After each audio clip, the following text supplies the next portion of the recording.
Firstly, that's a huge honor to be here and share everything what we've done. Our trust building program aimed at addressing the challenges faced by internally displaced persons in Ukraine, particularly those who have been affected by the ongoing war on Ukraine.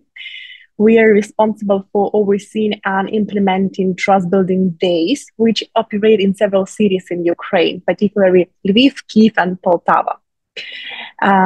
And we aim to build the dialogues between IDPs, local government, and local community members. So that's the photo from the Trust Building Day in Poltava. And next photo, that's from Kyiv. And okay, that maybe needs a little bit more time to that the quality will be better, but never mind. Just we really more about quality than quantity. That's why we're mostly working with really active people. And the last photo is from Lviv. So I wanted to share that we've got people like in different age groups either. Our program focused on post-war reconstruction, but goes beyond that to promote healing, mutual understanding, and the restoration of trust within Ukrainian society. We believe that every voice and opinion hold value, and we work toward inclusivity and collaboration to build a strong, free, and united nation. Trust building Ukraine has been established with a clear mission to heal the wounds of conflict and promote reconciliation, plus contribute to the creation of a more peaceful society. I knew that it sounds kind of not romantic, but a lot of things in this word. So I wanna share how it works in practice. Well, yes. So that's our top 5 goals where we are working. First is conflict resolution and reconciliation. So what is it? Trust building program is actively engaged in conflict resolution and reconciliation efforts. We understand that peace is not merely the absence of war. It is about fostering understanding and trust among individuals who may have been divided by conflict. We address language barrier and work toward building trust between IDPs, local residents, and authorities in the face of local government. So we gather them and try to build the dialogues. Okay, next is community building. So we believe that a strong and peaceful society is built upon the foundations of collaboration, inclusivity, and mutual respect. Trust building program emphasizes the value of every voice and opinion, encouraging a sense of unity and community among all members of society. Actually, our facilitators really help with this. Through our trust building days, we are strengthening the bonds that hold us together as a nation and as a society. We are doing this with different exercises, which I think everyone acquaints here with. That's part of facilitation aspect. Okay. The third is conflict prevention. That's obvious that we live right now in a conflict. So what we are trying to prevent? Firstly, we trying to acknowledge the potential for tension due to resource competition, because right now there's a huge issue that IDPs are living in new communities, and the local society, a local community sometimes not accept them due to the how they think competition moment. So that always lead to frustration from the both sides. So we, with our facilitators, are likely to provide support and information to those in need. By addressing the root cause of potential conflict, we are making significant strides toward lasting peace. Social integration. We are committed to helping, yes, perfect. IDPs integrate into their new communities by empowering them to become active members of society. We are not only improving their lives of these individuals, but also enriching our host communities. We already got some examples where IDPs, for instance, from Crimean Peninsula or from the east of the state, it's just right now occupied by Russia. After our trust building days, they've got amazing network, and they start to make their own projects with local government or local community members. So through this social integration, we're building bridges and create a more harmonious coexistence. And the last, it's promoting social citizenship. Trust building program encourage charity, volunteerism, and a sense of responsibility toward our fellow citizens. And actually, that's, let's name, soft skills less developed in our society, or okay, at least in our participants. So we're trying to deal with this, and after they get with all these amazing things which I named previously. This actually have a ripple effect, creating a culture of cooperation and mutual support. When individuals actively engage in making their communities better, we are sowing the seeds of a more peaceful and thriving society. And we actually got some examples that IDPs, it was in Lviv city, never mind. So after our training, they decided to join some charity foundations and help them to develop. The last part of my presentation. So that's about me as a trust builder. And honestly, I was a bit baffled by the question because, wow, what am I supposed to talk about? I work as a communication manager, so building dialogues and narratives online and offline. That's actually the part of my job description. So why at the same time, yeah, I'm always thinking, why did I accept this offer?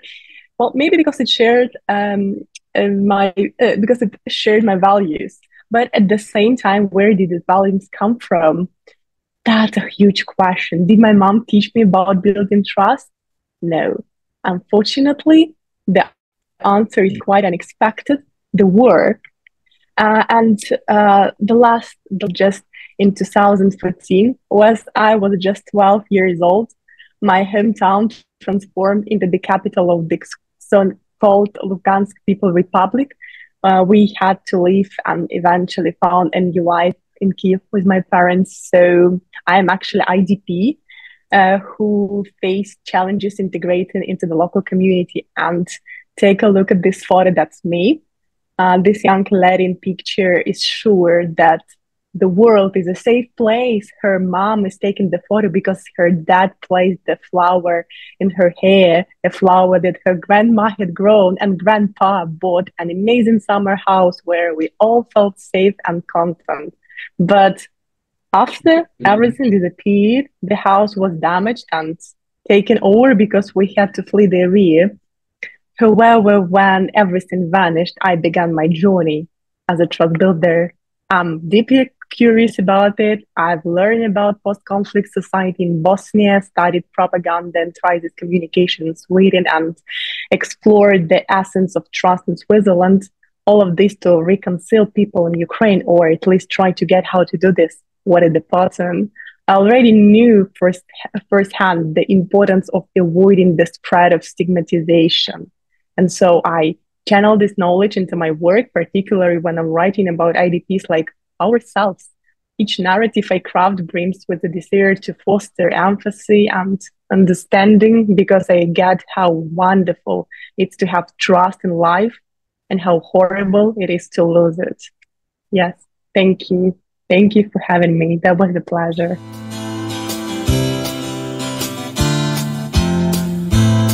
Good morning for those who just woke up. Good evening for those who have spent that evening to be part of this phenomenal discussions. And what a joy it is that people would stay up to be part of this conversation.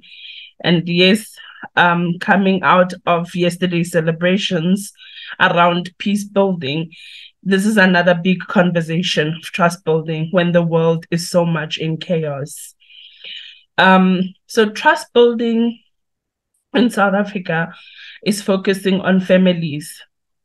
And this is following the need of the impactful work that we as the Initiatives of Change South Africa made through the Creators of Peace program. And this is from since 2007 until currently.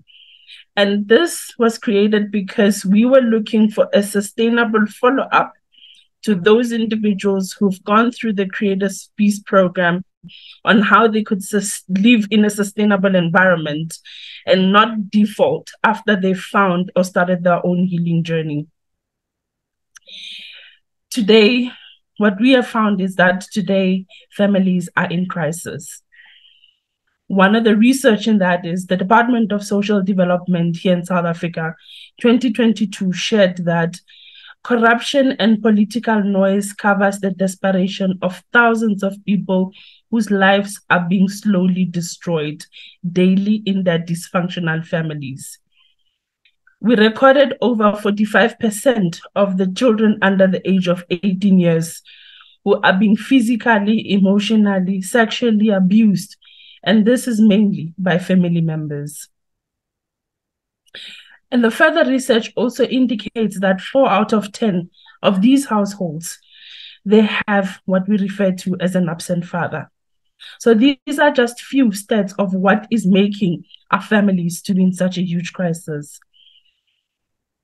And with the Trust Building Program, just like Kamal said, it's been 2 years. It's been 2 years for us too.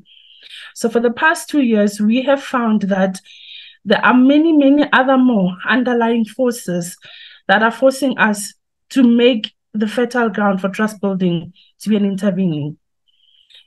One of those forces is the school violence that is growing, where lack of parental involvement leading to escalating behavioral challenges that makes the fertile of the drug and teenage pregnancies to be exponential. Men increase suicide and their need to be heard. Gender-based violence is skyrocketing because South Africa is also noted as number one leading in the whole world with issues around gender-based violence. We have unhappy home environments. Often it's because there's a one-parent family led, where there is often little support, both emotional and financial, for young people. This remains the key issue emerging inside our workshops. The endemic corruption that results in poor service delivery and community anger. We currently have a growing petrol lack, and that increases the basic needs of survival to be accelerated for people in their daily lives. In South Africa, our vision is nation building through moral awareness.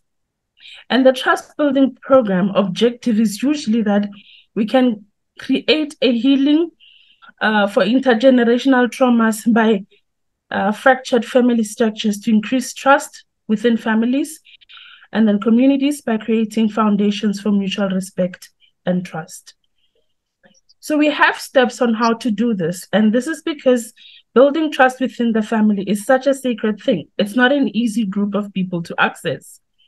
So the first step is to work with the individual, and that is through the Creators of Peace program.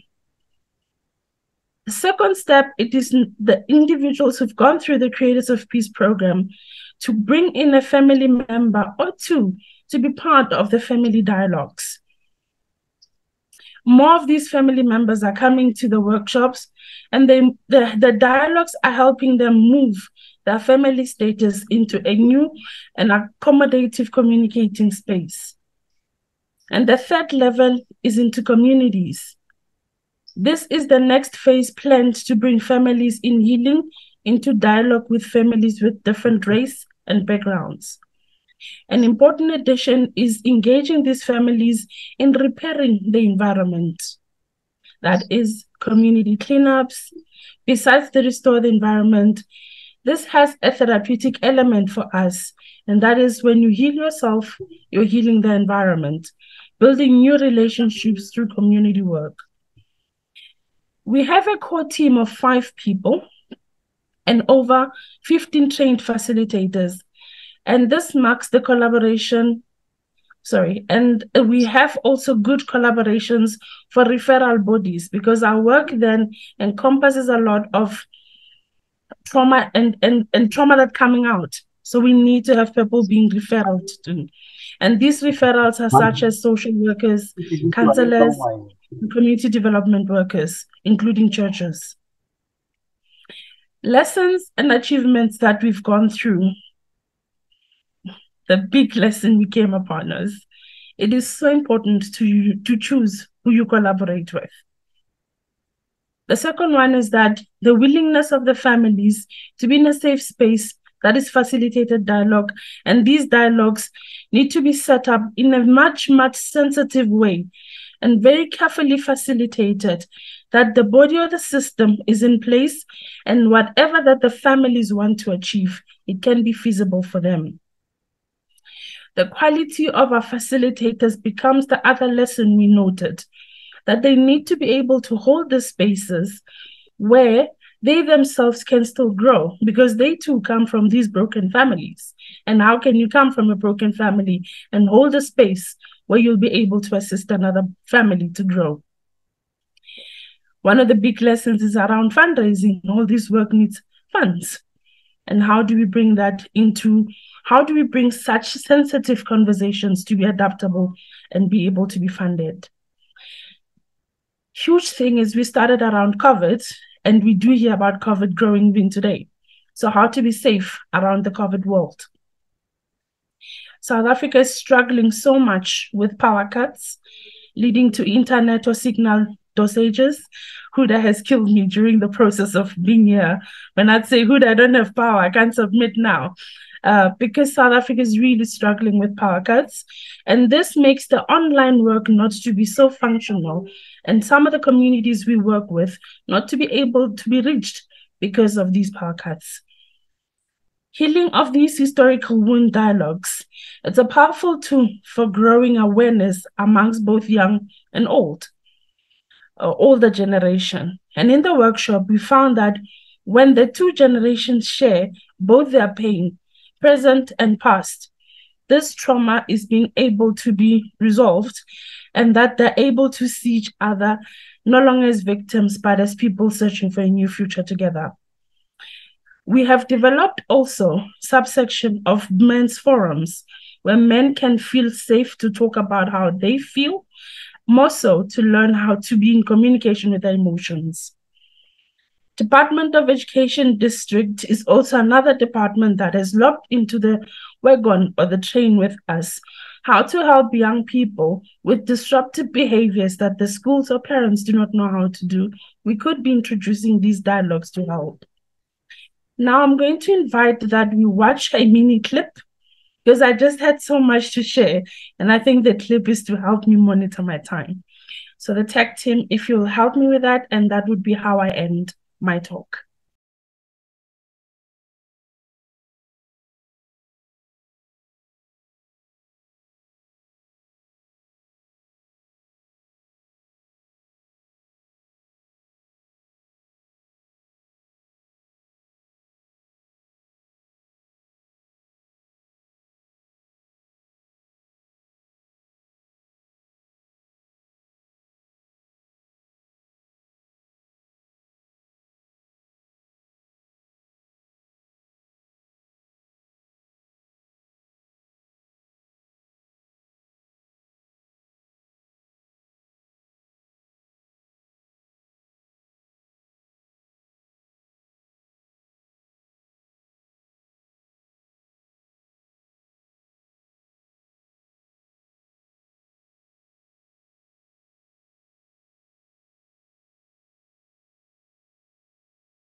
When you were going through the dialogue, what impacted you the most?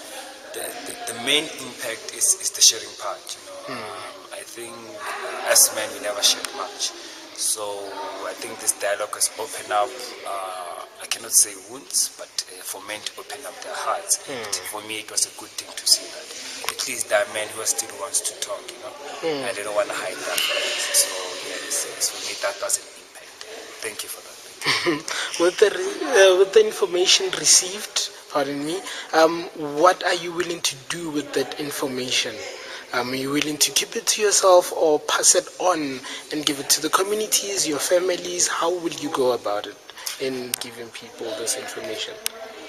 Okay. This is one of the information you can't keep to yourself.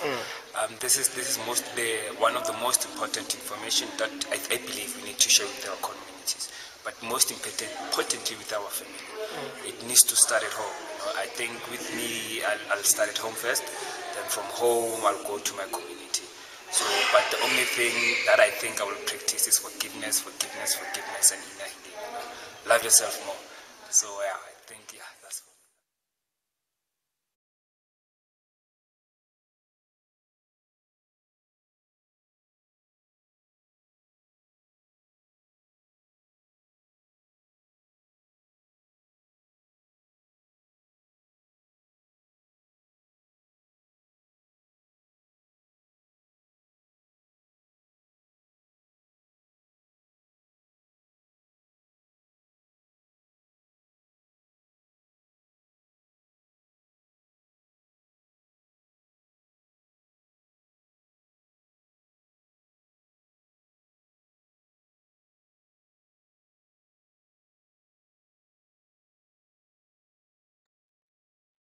Thank you.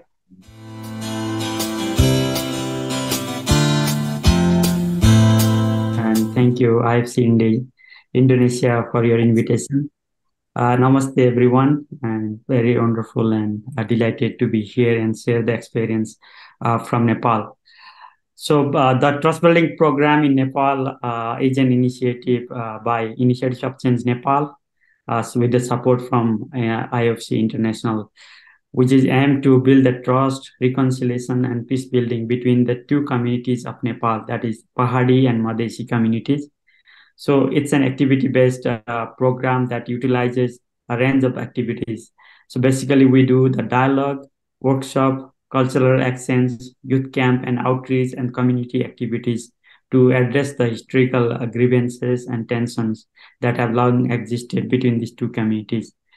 So in Nepal, we aim to create a safe space for dialogue where individuals from both the communities can come together to build the understanding through sharing and listening. So we also use the standards of initiatives of change on our tools. So by addressing the root causes of mistrust and conflict, Trust Building Program in Nepal aims to pave the way to build the bridge between the gaps on these communities. So through this program in Nepal, through the dialogue and outreach program, we are uniting for peace. So it serves as a bridge between the Pahadi and Madhesi community. So we are helping to break down the stereotypes and biases that have fueled conflicts for years. So through open and honest conversation, we are also fostering a sense of unity and shared purpose. Since trust is the foundation of peace, and Trust Building Program actively promotes trust building through dialogue and collaboration. So we also engage many community members and stakeholders. So we work with the local governments and different stakeholders as well. So what we do is we invite them for an honest conversation and constructive discussions, and also involving them in joint initiatives. So this has led to more peaceful understanding and cooperation within the community. My experience and my journey within the trust building program, since it has been like 2.5 years, we started in Nepal. It's been a very transformative. So I have experienced the power of dialogue and trust in healing deep-seated divisions. So my motivation stems from personal experience, having seen the suffering caused by inter-community conflicts. So over the years, I have also had the privilege of facilitating the dialogues and experienced the remarkable change in individuals who have carried their prejudice. So I have seen the build up fellowships and friendship between the individuals within these two communities. So this experience has reinforced my commitment to peace building. So not just in our local context, but also we can. I hope that we can replicate this experience in the global context as well. So we have seen many improved relationship, friendship, and fellowship, and also like open dialogues and conversations. So there are lots of initiatives which are led by locals, and there have been like initiation of monthly dialogue series within the local groups, and then dialogue spaces for the conversation. So many individuals have realized and initiated change within themselves and also in the communities.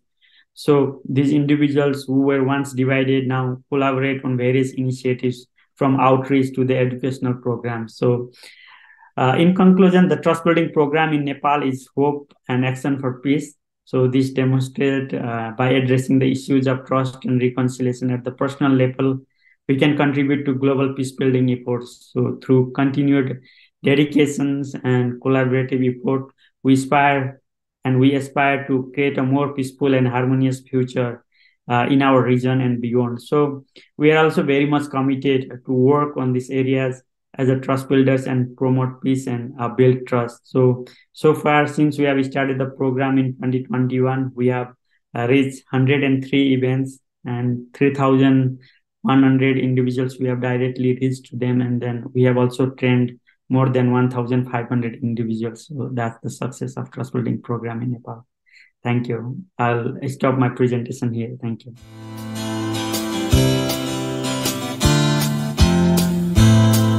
Thank you very much, and much a delight for me to be here today.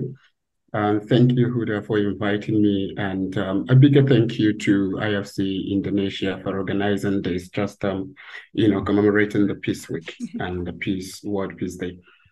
Yes, well, peace for us is something that is very, very vital, and for us to talk about, just as other speakers had rightly said. A case of the the people and the police. Hence, our trust building project is called Police I Care.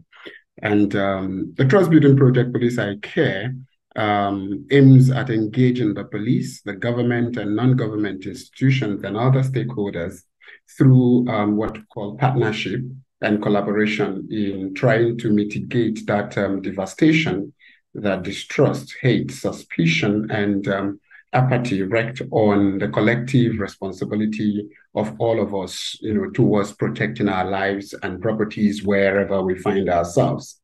In Nigeria, the case wasn't, same. It was just a different case. A particular arm of the Nigeria police called the SAS, and SAS basically is the arm of the police that was formed as against special arm on anti-robbery squad. And so what happened is that these people left their jurisdiction, the work they're supposed to do, and started by engaging young people and arresting and locking them up without any form of interrogation or basic offense that they have committed. This sparked what we called a major protest in Nigeria, and that happened in 2020, where over 1,000 youths gathered. Our project seeks to increase this capacity of the police personnel to build trust among themselves and their families for better relationship and people-driven service delivery in Nigeria. As a team of IFC in Nigeria, we noticed that there is this misconception of position, purpose, and power on the side of the police and other stakeholders, which aids the understanding that and the fear that is there, because there is a huge fear that was created whenever, or that has been created whenever a uniformed police officer appears on the street. You would see people are jittery, people are afraid. The young people are not, able to move as they should move around without any fear. TBP Nigeria then thought, what can we do? So we are working to eradicate the perception that all youths engage in internet fraud, because that is always what the perception has been out there about the youth. And the police people have also put this perception in their head and judge every youth as a fraudster. The blanket branding of every person that appears to be rich, every person that appears to have affluence as ill-gotten wealth or money made by, ill means. So one of our care strategy for the trust building program to build this, to bridge the gap between the police and the community, is to look at care. Because on the police aspect also, we identified that the police people are not properly cared for by the government that had employed them. And so they seek to exploit the masses. They seek to exploit the people. So what can we do as a person or as individual or as a group of trust builders? So we decided to have this initiative we called Police I Care, extending hands of care to the police people, bridging that gap, the trust deficit, the trust gap between the police people and members of the community. So trust building Police I Care tends to show love to police people, tends to show care to police officers who are working day and night. We took a survey to actually look at where they work and what they do. We discovered that a whole lot of them live in a place that is quite unthinkable. They are not properly paid, and so they carry out all these grievances and annoyance and melt it on the masses. So TBP in Nigeria, there has been so many clashes between the community members and the police. So this particular picture that has the Nigerian flag is one of the protests that has happened between the communities, where communities are protesting against police brutality, the killings of young people and all that, and locking them up without questioning them, without any form of crime that they have committed or the other. You see the picture in the middle is also community protest, another community protest, at the NSAS, where members of the community are outside blocking everywhere, saying no to police. And all these were left unchecked until it metamorphosed into attacks on police officers. You see police stations set ablaze there. The building you're seeing there is a police station, that is built by the government for the police to work in. And the communities had gone there to set it ablaze, where you have a lot of people just passing by, onlookers, and no one is doing anything about it. And so we said that this is too much to bear, and what can we do? So how did we begin, whatever we did? So we are leveraging on the partnership between us, IFC Nigeria, and the Police Communities Relations Committee, PCRC, with our goal of building trust, healing the wounds of the past, and reconciling the police, the people, and other stakeholders in view. We design dialogues and workshops that will bring together the aggrieved communities and police personnel from the rank and files and of the Nigerian police. When I say rank and files, these are the people who interface daily with the community members, not really the high-ranking officers who sit in the office and just give out instructions. So we're working with those who interface with communities, those who interface with people on a daily basis. So we first of all carry out 2 workshops with the police to prepare them to meet with the civil societies or the civilians or people within the communities. During this workshop, we take them through understanding partnerships and collaboration, because as the police, they can't possibly do the work alone. Identifying crimes, detecting all of these things, people have to give information. So there has to be that partnership, there has to be that, community relationship, there has to be that love between the people and the police to be able to do this effectively. So we use some of our tools. We also talk about peace building, building peace with one and his environment. We have conversations on family and relationships using the absolute honesty, unselfishness, love, and purity with the police officers. Talk to them about all of this. A lot is put into mindset reorientation for the police officers to instill a shift in the way that they view community members and to establish a comfortable relationship between the police and community members, ensuring that there are conversations on the real issues that cause clashes between them and community members. The last phase of the dialogue is to prepare, the last phase is to prepare a dialogue where police officers who have attended 2 workshops would come together now to interface with aggrieved members of the community. The dialogue usually brings together community heads and youth leaders and various major community stakeholders who can relate back the outcomes with the people for a peaceful coexistence. If you look at, if the tech can go down, you would see a picture of, one of the workshops with the police. Basically, you would see police people there. You can see me standing beside a woman facilitator there. And then here you have police officers in the lower cadre having that workshop.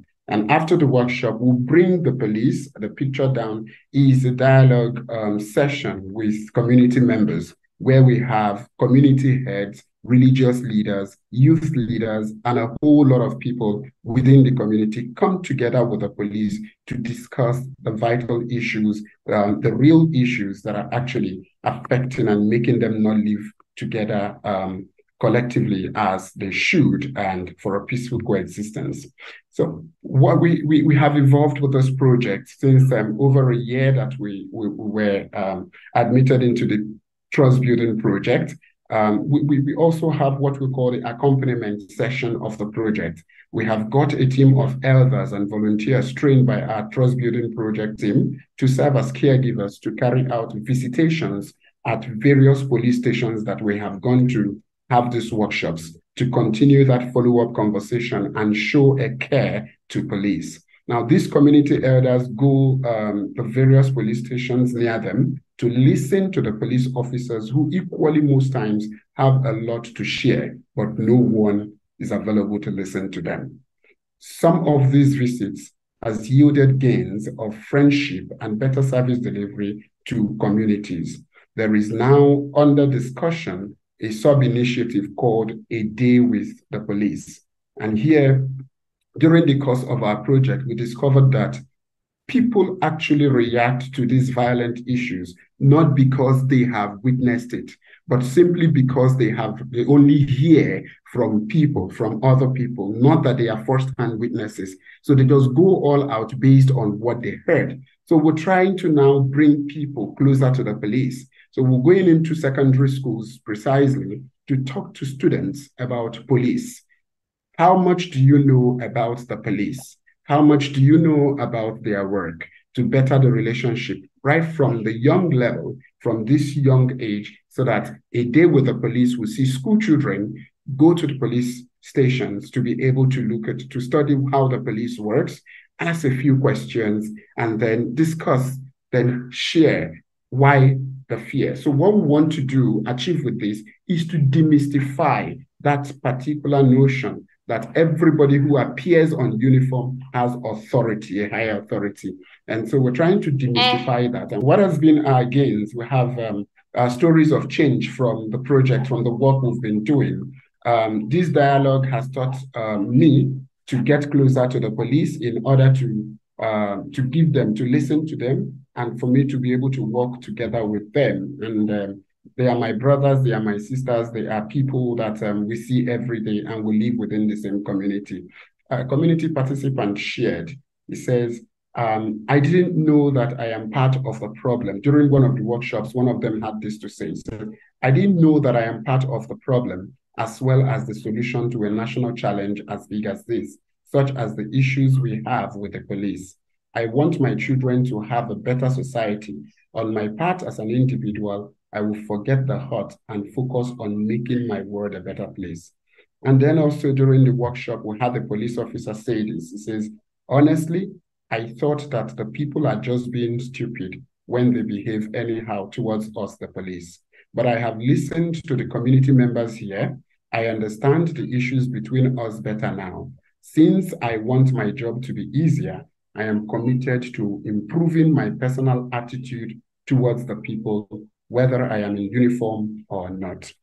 Statistically speaking, we have had more than 12 events with direct impact on police and community of over 500 people in 2 states, Lagos and Ogun State in Nigeria, with over 200 online reach. We are currently working on the 3rd state, which is Oyo State in Nigeria, and having conversations with the police higher authorities to give the project a national coverage. We have been able to meet with the top hierarchy of the police. We're having conversations to ensure that the Trust Building Program becomes a national program. Albert Einstein has this to say as I close. He says, peace cannot be kept by force. It can only be achieved by understanding. And I dare to add to say, peace is possible. Let us all give it a chance. By building trust, we are creating peace. Thank you.